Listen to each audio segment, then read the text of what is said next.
DK ಸರ್ಕಾರದಲ್ಲಿ ಎರಡನೇ ಹಂತದ ಸಚಿವ ಸಂಪುಟ ವಿಸ್ತರಣೆ ಆಗುತ್ತಾ? ಈ ಚರ್ಚೆಗೆ ಕೊನೆಗೂ ಉತ್ತರ ಸಿಕ್ತಾ? ಕೊನೆಗೂ ಸಂಪುಟ ವಿಸ್ತರಣೆ ಮುಹೂರ್ತ ಫಿಕ್ಸ್.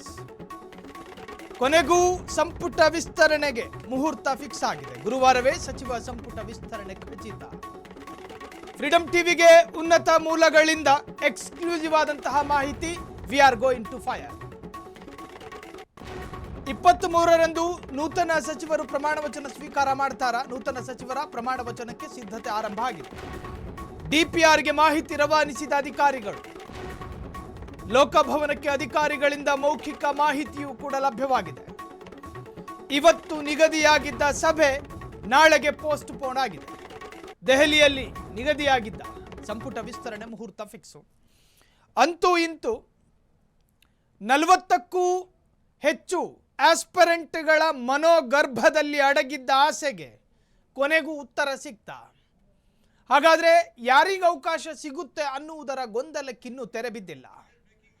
ಸೊ ಇದೇ ವಿಚಾರಕ್ಕೆ ಸಂಬಂಧಪಟ್ಟ ಹಾಗೆ ಲೇಟೆಸ್ಟ್ ಅಪ್ಡೇಟ್. ದೆಹಲಿಯಲ್ಲೇ ಬೀಡು ಬಿಟ್ಟಿರುವ ಆಕಾಂಕ್ಷಿಗಳ ಆಸ್ಪರೆಂಟ್ಗಳ ಅಲ್ಲೇ ಕೂತಿದ್ದಾರೆ. ಸಚಿವಾಕಾಂಕ್ಷಿಗಳ ಜೊತೆ ಡಿಕೆ ಸಮಾಲೋಚನೆ ಮಾಡ್ತಾ ಇದ್ದಾರೆ. ಮಂಕಾಗಬೇಡ್ರಯ್ಯ, ಆಸೆ ಈಡೇರುತ್ತೆ. ದೆಹಲಿ ವಿಶೇಷ ಪ್ರತಿನಿಧಿ ಟಿಬಿ ಜಯಚಂದ್ರ, ಮಾಜಿ ಸಚಿವ ಎಚ್.ಕೆ. ಪಾಟೀಲು, ಅರಸೀಕೆರೆ ಎಂಎಲ್ಎ ಶಿವಲಿಂಗೇಗೌಡರು, ಲಕ್ಷ್ಮೀ ಹೆಬ್ಬಾಳ್ಕರು, ರಾಘವೇಂದ್ರ ಹಿಟ್ನಾಳು,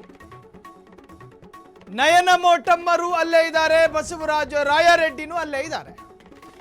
ಆರ್.ವಿ. ದೇಶಪಾಂಡೆ, ರಿಜ್ವಾನ್ ಅರ್ಷದ್ ಹಮ್ ಕ್ಯಾ ಕರೆಂಗೆ ಸಾಬ್ ಅಂತ ಕೇಳ್ಕೊಂಡು ಅಲ್ಲೇ ಕೂತಿದ್ದಾರೆ. ಇನ್ನು ಮಳವಳ್ಳಿ ನರೇಂದ್ರ ಸ್ವಾಮಿ ದೆಹಲಿಯಲ್ಲೇ ಠಿಕಾಣಿ ಹೂಡಿದ್ದಾರೆ. ಇವರೆಲ್ಲರೂ ಕೂಡ ದೆಹಲಿಯಲ್ಲಿ ಲಾಬಿ ಮಾಡ್ತಿದ್ದಾರೆ ಅನ್ನುವಂತಹ ಚರ್ಚೆ ನಿನ್ನೆಯವರೆಗೂ. ಇವತ್ತು ಫ್ರೀಡಂ ಟಿವಿಗೆ ಲಭ್ಯವಾಗಿರುವ ಉನ್ನತ ಮೂಲಗಳ ಮಾಹಿತಿಯ ಪ್ರಕಾರ ಡಿ.ಕೆ. ಶಿವಕುಮಾರು, ಬಿ.ಕೆ. ಹರಿಪ್ರಸಾದ್, ಮಾಜಿ ಮುಖ್ಯಮಂತ್ರಿ ಮಾಜಿ ಸಿಎಂ ಸಿದ್ದರಾಮಯ್ಯ ಇವರೆಲ್ಲರೂ ಇವತ್ತು ಮಧ್ಯಾಹ್ನ ಅರ್ಥಾತ್ ಸಂಜೆಯ ಒಳಗೊಳಗೆ ದೆಹಲಿ ರೀಚ್ ಆಗಬಹುದು ಅನ್ನೋ ಮಾಹಿತಿ ಇದೆ. ಎಐಸಿಸಿ ಮಲ್ಲಿಕಾರ್ಜುನ ಖರ್ಗೆ ಅವರ ಜೊತೆ ಒಂದು ಸುತ್ತಿನ ಸುದೀರ್ಘವಾದಂತಹ ಚರ್ಚೆ. ಪರ್ಫಾರ್ಮೆನ್ಸು ಲೀಸ್ಟ್ಗಳು ಕೈಯಲ್ಲಿ ಇಟ್ಕೊಂಡು ಹೋಗಿರ್ತಾರೆ. ಅವರು ಸುಮ್ಮನೆ ಹೋಗೋದಿಲ್ಲ, ಕೈ ಬೀಸ್ಕೊಂಡು. ಯಾರ್ಯಾರಿಗೆ ಜಾತಿ ಕಾಂಬಿನೇಷನ್ ಆಧರಿಸಿ ಸ್ಥಾನ ಕೊಡಬೇಕು, ಯಾರ್ಯಾರ ಪೊಲಿಟಿಕಲ್ ಪರ್ಫಾರ್ಮೆನ್ಸು ಹೆಂಗೆ, ಇವೆಲ್ಲದರ ಬಗ್ಗೆನೂ ಕೂಡ ಅಲ್ಲೊಂದಷ್ಟು ಪರ್ಫಾರ್ಮೆನ್ಸ್ಗಳ ಬಗ್ಗೆ ಚರ್ಚೆಗಳು ನಡೀತಾವೆ. ಈ ಬಗ್ಗೆ ಹೆಚ್ಚಿನ ಡೀಟೇಲ್ಸನ್ನು ಪಡೆಯೋಣ. ನಮ್ಮ ಪೊಲಿಟಿಕಲ್ ರಿಪೋರ್ಟರ್ ಮಾರುತಿ ಫೋನ್ ಸಂಪರ್ಕದಲ್ಲಿದ್ದಾರೆ. ಮಾರುತಿ, ಈಗಾಗಲೇ ಈವರೆಗೂ ಕೂಡ 40ಕ್ಕೂ ಹೆಚ್ಚು ಆಕಾಂಕ್ಷಿಗಳು ಲಾಬಿ ಮಾಡ್ತಿದ್ದಾರೆ, ಒತ್ತಡ ಹೇರಲಾಗ್ತಾ ಇದೆ, ನನಗೂ ಈ ಬಾರಿ ಒಂದು ಅವಕಾಶ ಕೊಡಿ ಅಂಥೇಳಿ ಬೇರೆ ಬೇರೆ ರೂಪದಲ್ಲೆಲ್ಲ ಒತ್ತಡ ಹಾಕ್ತಿದ್ದಾರೆ ಅನ್ನೋ ಚರ್ಚೆಗಳಾಯಿತು. ಆದರೆ ಬೆರಳೆಣಿಕೆಯ ವ್ಯಕ್ತಿತ್ವಗಳು ದೆಹಲಿಯಲ್ಲಿ ಕಾಣಿಸಿಕೊಂಡಿದ್ದಾರೆ. ನಮ್ಮ ಸ್ಕ್ರೀನಲ್ಲೂ ಕೂಡ ನಾವು ತೋರಿಸ್ತಾ ಇದ್ದೀವಿ. ಹೌದಾ, ಈ ಬಾರಿ ಅವರಿಗೇನು ಅವಕಾಶ? ಹೇಗೆ ಮಾರುತಿ? ಸ್ಟೈಲ್ ಅವ್ರಿಗೆ ಅಂತ ಹೇಳಕ್ಕಾಗಲ್ಲ, ಬಟ್ ಅವರು ಕೂಡ ತಮ್ಮ ಲಾಬಿಯನ್ನ ಮಾಡೋದಕ್ಕೆ ಹೈಕಮಾಂಡ್ ಮಟ್ಟಕ್ಕೆ ಹೋಗಿರೋದು. ಅಂದ್ರೆ ಅಶೋಕ್ ಪಟ್ಟಣಿಂದ ಹಿಡಿದು ಸಾಕಷ್ಟು ಹಿರಿಯ ನಾಯಕರು ಈಗಾಗಲೇ ದೆಹಲಿಯಲ್ಲಿ ಬೀಡು ಬಿಟ್ಟಿರುವಂತದ್ದು. ನಿನ್ನೆಯಿಂದಲೂ ಕೂಡ ಒಂದಷ್ಟು ನಾಯಕರು ಕೂಡ ಅಂದ್ರೆ ಮಾಜಿ ಸಚಿವರು ಮತ್ತೆ ಅದೇ ರೀತಿಯಾದಂತಹ ಶಾಸಕರು ಕೂಡ ದೆಹಲಿಯಲ್ಲಿ ಇರುವಂತದ್ದು. ಆದ್ರೆ ಅವ್ರಿಗೆ ಅಂತ ಹೇಳಲ್ಲ, ಬಟ್ ತಮ್ಮ ಆದಂತ ಲಾಬಿಗಳಾಗಿರ್ಬೋದು, ಹೈಕಮಾಂಡ್ ಮಟ್ಟದಲ್ಲಿ ಚರ್ಚೆ ಮಾಡುವಂತದ್ದಾಗಿರ್ಬೋದು, ಮತ್ತು ಎಐಸಿ ಅಧ್ಯಕ್ಷ ಆಗಿರುವಂತಹ ಮಲ್ಲಿಕಾರ್ಜುನ್ ಖರ್ಗೆ ಹತ್ರನೂ ಕೂಡ ಒಂದಷ್ಟು ಹಿರಿಯ ನಾಯಕರು ಮತ್ತೆ ಅದೇ ರೀತಿ ಮೊದಲ ಬಾರಿಗೆ ಆಯ್ಕೆಯಾದಂತವರು ಕೂಡ ಬೇಡಿಕೆಯನ್ನ ಇಡ್ತಿರೋದು, ಅಂದ್ರೆ ನಮ್ಗೆ ಸಚಿವ ಸ್ಥಾನ ಕೊಡಿ ಅಂತ.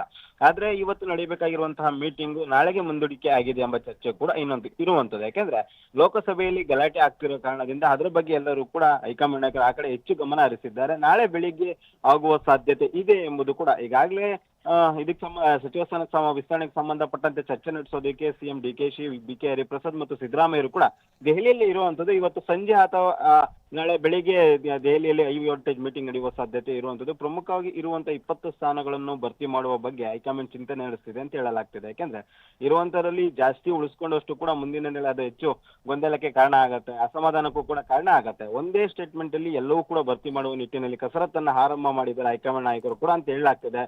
ನಾಳೆ ಒಳಗೆ ಅದು ಫೈನಲ್ ಆಗುವ ಸಾಧ್ಯತೆ ಕೂಡ ಇರುವಂತದ್ದು.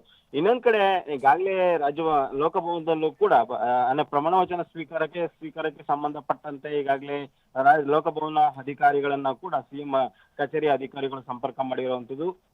ಅವರು ಕೂಡ ಟೈಮ್ ಅನ್ನ ಫಿಕ್ಸ್ ಮಾಡ್ತಾ ಇರೋದು. ಅಂದ್ರೆ ನಾಳೆ ಅಥವಾ ನಾಡದೊಳಗೆ ಟೈಮ್ ಅನ್ನ ಫಿಕ್ಸ್ ಮಾಡುವ ನಿಟ್ಟಿನಲ್ಲಿ ಕೂಡ ಅವರು ಕೂಡ ಕಸರತ್ತನ್ನ ಮಾಡ್ತಾ ಇರೋದು. ಆದ್ರೆ ಹೈಕಮಾಂಡ್ ಯಾವ ರೀತಿಯಾದಂತಹ ನಿರ್ಧಾರಗಳನ್ನ ಕೈಗೊಳ್ಳುತ್ತೆ, ಯಾಕಂದ್ರೆ ಪ್ರಮುಖವಾಗಿ 2028 ಚುನಾವಣೆ ದೃಷ್ಟಿಯಿಂದನೇ ಎಲ್ಲವೂ ಕೂಡ ಏನು ಕ್ರಮಗಳನ್ನ ಕೈಗೊಳ್ಳಬೇಕು ಮತ್ತು ಸಚಿವ ಸ್ಥಾನವನ್ನು ಹಂಚಿಕೆ ಮಾಡಬೇಕು. ಯಾಕೆಂದ್ರೆ ಮುಂದಿನ ಪಕ್ಷ ಸಂಘಟನೆ ದೃಷ್ಟಿಯೂ ಕೂಡ ಬಹಳ ಮುಖ್ಯವಾಗಿರುತ್ತೆ.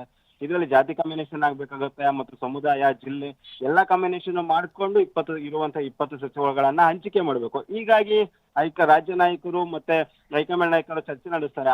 ಮೊದಲಿಗೆ ಹೈಕಮಾಂಡ್ ನಾಯಕರು ಒಂದು ಸುತ್ತಿನ ಮಾತುಕತೆಯನ್ನು ನಡೆಸಿ ಆ ನಂತರ ರಾಜ್ಯ ನಾಯಕರ ಜೊತೆ ಚರ್ಚೆ ನಡೆಸುವ ಸಾಧ್ಯತೆ ಇರುವಂತದ್ದು ಸಾಯಿಲು.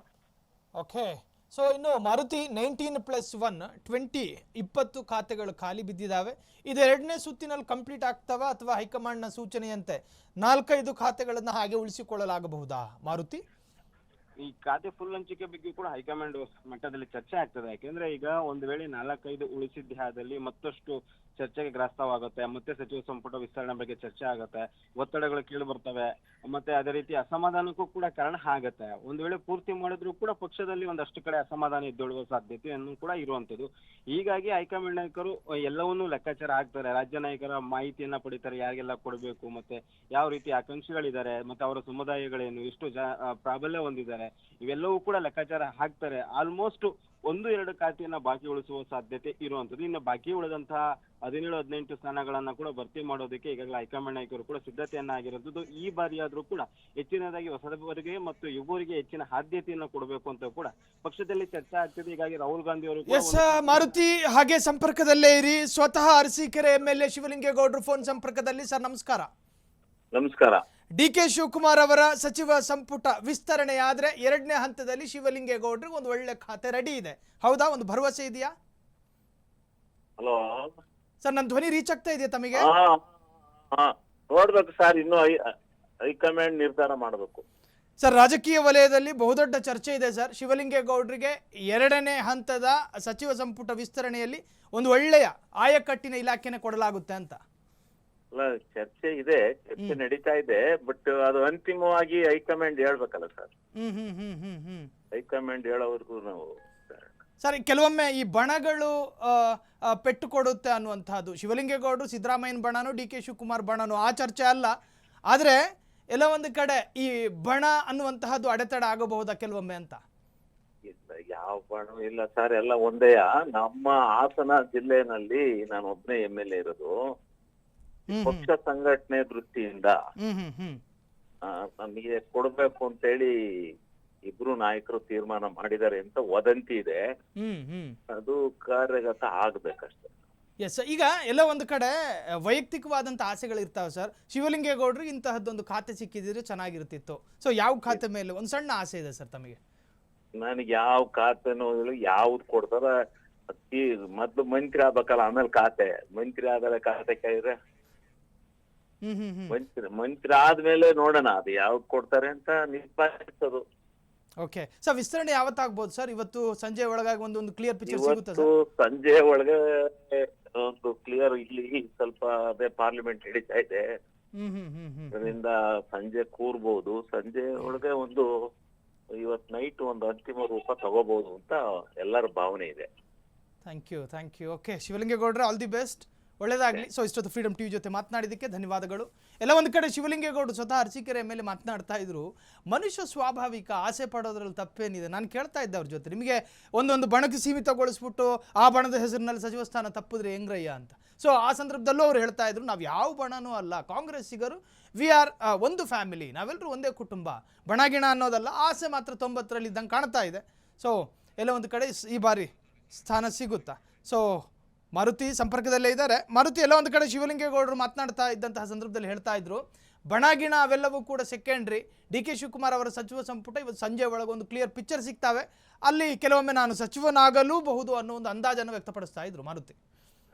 ಸಾಯಿಲ್, ಹೌದು. ಯಾಕೆಂದ್ರೆ ಒಬ್ಬ ಶಿವಲಿಂಗೇಗೌಡರಿಗೆ ಅಂತಲ್ಲ, ಸಾಕಷ್ಟು ನಾಯಕರಿಗೂ ಕೂಡ ಆಕಾಂಕ್ಷೆಗಳಿದ್ದಾರೆ ಮತ್ತೆ ಆಸೆಯನ್ನು ಕೂಡ ವ್ಯಕ್ತಪಡಿಸ್ತಾ ಇರೋದು. ಶಿವಲಿಂಗೇಗೌಡರು ಈಗಾಗಲೇ JDS ಪಕ್ಷದಿಂದ ಕಾಂಗ್ರೆಸ್ಗೆ ಬಂದಿರೋದ್ರಿಂದ ಅವ್ರಿಗೂ ಎಲ್ಲ ಒಂದ್ ಕಡೆ ಈ ಬಾರಿ ಆದ್ರೂ ಕೂಡ ಸಚಿವನಾಗ್ಬೇಕು ಎಂಬ ಆಕಾಂಕ್ಷೆ ಇರುವಂತದ್ದು. ಮೊದಲಿಂದಲೂ ಕೂಡ ಸಿದ್ದರಾಮಯ್ಯರನ್ನ ಭೇಟಿಯಾಗಿ ಕೂಡ ಮಾತುಕತೆಯನ್ನ ನಡೆಸಿದ್ದಾರೆ, ಡೆಲ್ಲಿಗೆ ಹೋಗಿ ಕೂಡ ಮಾತುಕತೆಯನ್ನ ನಡೆಸಿದ್ದಾರೆ, ಮತ್ತೆ DK ಅವರ ಜೊತೆಯೂ ಕೂಡ ಮಾತುಕತೆಯನ್ನ ನಡೆಸಿರೋದು. ಅಂದ್ರೆ ಅವ್ರಿಗೂ ಕೂಡ ಈ ಬಾರಿ ಉಳಿದಂತ 2 ವರ್ಷ ಆದ್ರೂ ಕೂಡ ನಾನು ಸಚಿವನ ಅನ್ಸ್ಕೋಬೇಕು, ಅಂದ್ರೆ ಯಾವ ಖಾತೆ ಈ ಹಿಂದಿಂದಲೂ ಕೂಡ ಅವ್ರು ಅದನ್ನೇ ಹೇಳ್ತಿರೋದು. ನನಗೆ ಇಂಥ ಖಾತೆ ಅಂತ ಏನಿಲ್ಲ, ಮೊದಲು ನಾನು ಸಚಿವನಾದ್ರೆ ಸಾಕು ಎಂಬ ಆಸೆಯನ್ನ ಅವರು ಕೂಡ ಇಟ್ಕೊಂಡಿರುವಂತದ್ದು. ಬಟ್ ಹಾಸನ ಜಿಲ್ಲೆಗೆ ಸಂಬಂಧಪಟ್ಟಂತಹ ಹೈಕಮಾಂಡ್, ಯಾಕೆಂದ್ರೆ ಅಲ್ಲಿ ಮುಂದೆ ದಿನಗಳಲ್ಲಿ ಕಾಂಗ್ರೆಸ್ ಮುಂದುವರಿಬೇಕು ಮತ್ತು ಪ್ರಾಬಲ್ಯ ಹೊಂದಬೇಕು ಅಂದ್ರೆ ಆ ಜಿಲ್ಲೆಯಲ್ಲಿ ಅವಕಾಶಗಳನ್ನ ಕೊಡಬೇಕು. ಬಟ್ ಅದು ಶಿವಲಿಂಗೇಗೌಡರು ಕೊಡ್ತಾರ, ಮತ್ತೊಬ್ಬ ಶಾಸಕರು ಕೊಡ್ತಾರೆ ಎಂಬುದು ಕೂಡ ಕಾದ್ ನೋಡ್ಬೇಕು. ಆ ರೀತಿ ಅನ್ನೋದು ಹಿರಿಯ ನಾಯಕರು ಕೂಡ ಸಾಕಷ್ಟು ಜನ ಇದ್ದಾರೆ. ಈಗ ಬೇರೆ ಪಕ್ಷದಿಂದ ಬಂದಿರುವಂತಹ ಲಕ್ಷ್ಮಣ್ ಸವದಿ ಹೆಸರು ಕೂಡ ಮೊದಲಿಗೆ ಕೇಳಿ ಬರ್ತಿದೆ, ಗುಬ್ಬಿ ವಾಸು ಹೆಸರು ಕೂಡ ಕೇಳಿ ಬರ್ತಿದೆ. ಅಂದ್ರೆ ಬೇರೆ ಬೇರೆ ಜಿಲ್ಲೆಗಳಿಂದ, ಬೇರೆ ಪಕ್ಷದಿಂದ ಕಾಂಗ್ರೆಸ್ ನಲ್ಲಿ ಗೆದ್ದಿರುವಂತಹ ಹೆಸರುಗಳು ಕೂಡ ಪ್ರಬಲವಾಗಿ ಕೇಳಿ ಬರ್ತದೆ. ಬಟ್ ಹೈಕಮಾಂಡ್ ಯಾವ ರೀತಿ ಇದಂತ ನಿರ್ಣಯಗಳನ್ನ ಕೈಗೊಳ್ಳುತ್ತಾರೆ ಎಂಬುದು ಕೂಡ ಕಾದ್ ನೋಡ್ಬೇಕು. ಸಾಯಿಲ್, ಥ್ಯಾಂಕ್ ಯು ಮಾರುತಿ ತಮ್ಮೆಲ್ಲ ಡೀಟೇಲ್ಸ್ಗೆ. ಒಟ್ಟಾರೆ ಎಲ್ಲೋ ಒಂದು ಕಡೆ ಶಿವಲಿಂಗೇಗೌಡರಂತಹ ವಲಸಿಗರಿಗೆ ಒಂದು ವೇಳೆ ಡಿ ಕೆ ಶಿವಕುಮಾರ್ ಅವರ ಸರ್ಕಾರದಲ್ಲಿ ಮಂತ್ರಿ ಸ್ಥಾನಗಳನ್ನು ಕೊಟ್ಟರೆ ಅಪಸ್ವರಗಳು ಹೇಳೋ ಸಾಧ್ಯತೆಗಳಿದ್ದಾವೆ. ನೋಡಿ, ಈ ಲೆಕ್ಕಾಚಾರಗಳು ಕೂಡ ಪ್ರತಿ ರಾಜಕೀಯದಲ್ಲೂ, ರಾಜಕೀಯ ಪಕ್ಷಗಳಲ್ಲೂ ಕೂಡ ನಡೀತಾವೆ. ಕಾಂಗ್ರೆಸ್ನಿಂದ ವಲಸೆ ಬಂದಂತಹ ಒಬ್ಬ MLAಗೆ ಹೆಂಗೆ ಮಂತ್ರಿ ಸ್ಥಾನ ಕೊಡಬೇಕು? ಬಿ ಜೆ ಪಿ ಗೌರ್ಮೆಂಟ್ ಇದ್ದಾಗಲೂ ಕೂಡ ಆ ತರಹದ ಚರ್ಚೆಗಳಾಗಿತ್ತು. ಈ ಕಾಂಗ್ರೆಸ್ ಗೌರ್ಮೆಂಟ್ ಇದೆ. ಕಾಂಗ್ರೆಸ್ ಪಕ್ಷಕ್ಕೆ ಆರಂಭದಿಂದಲೂ ತಟಸ್ಥವಾಗಿ ನಿಂತಿರುವ ಅನೇಕ ಪ್ರಾಮಾಣಿಕ ನಾಯಕರುಗಳಿದ್ದಾರೆ. ಅವ್ರನ್ನ ಬಿಟ್ಟು JDS ಪಕ್ಷದಿಂದ ವಲಸೆ ಬಂದಂತಹ ಶಿವಲಿಂಗೇಗೌಡರಿಗೆ ನೀವು ಹೆಂಗೆ ಕೊಡ್ತೀರಿ ಸಚಿವ ಸ್ಥಾನ? ಈ ತರಹದ ಅಪಸ್ವರಗಳು ಬಾರದೇ ಇರೋದು ಖಂಡಿತ ಬರುತ್ತೆ. ಬಂದಂತಹ ಸಂದರ್ಭದಲ್ಲಿ ಯಾವ ತರಹ ಡಿ ಕೆ ಶಿವಕುಮಾರ್ ಅದನ್ನು ಎದುರಿಸಬಹುದು, ಈ ಅರ್ಥದಲ್ಲೂ ಕೂಡ ಲೆಕ್ಕಾಚಾರಗಳಾಗ್ತವೆ. ಇನ್ನು ಶಿವಲಿಂಗೇಗೌಡರು ಒಬ್ಬ ಖಡಕ್ ರಾಜಕಾರಣಿ, ಅದರಲ್ಲಿ ಸಂದೇಹ ಬೇಡ. ಅರಸೀಕೆರೆ ಜನರ ಮನೋಮಂದಿರದಲ್ಲಿ ಹೆಸರು ಮಾಡ್ಕೊಂಡಿದ್ದಾರೆ, ಅದರಲ್ಲಿ ಸಂದೇಹ ಬೇಡ. ಇನ್ನು 2028ಕ್ಕೆ ಅರಸೀಕೆರೆ, ಆಲೂರು, ಸಕಲೇಶಪುರ ಹೀಗೆ ಒಂದಷ್ಟು ತಾಲೂಕುಗಳಲ್ಲಿ ಶಿವಲಿಂಗೇಗೌಡರಿಂದ ಕಾಂಗ್ರೆಸ್ಸಿಗೆ ಲಾಭ ಆಗುತ್ತೆ, ಅದು ಸಂದೇಹ ಬೇಡ. 2028ನ್ನೇ ಏನಾದರೂ ಟಾರ್ಗೆಟ್ ಮಾಡಿಕೊಂಡು ಡಿ ಕೆ ಶಿವಕುಮಾರ್ ಅವರು ಸರ್ಕಾರ ನಡೆಸ್ತಾ ಇದ್ದರೆ ಖಂಡಿತವಾಗ್ಲೂ ಶಿವಲಿಂಗೇಗೌಡರಿಗೆ ಒಂದು ಸಚಿವ ಸ್ಥಾನ ಕೊಟ್ಟರೆ 2028ಕ್ಕೆ ಡಿ ಕೆ ಶಿವಕುಮಾರ್ ಅವರಿಗೆ ಮಲ್ನಾಡು ಭಾಗದಲ್ಲಿ, ಅಂದರೆ ಈ ಹಾಸನ ಈ ಭಾಗದಲ್ಲಿ ಲಾಭ ಆಗೋದ್ರಲ್ಲಿ ಯಾವುದೇ ಸಂದೇಹ ಇಲ್ಲ ಅಂತ ಚರ್ಚೆಗಳು ಕೂಡ ಶುರುವಾಗಿದೆ.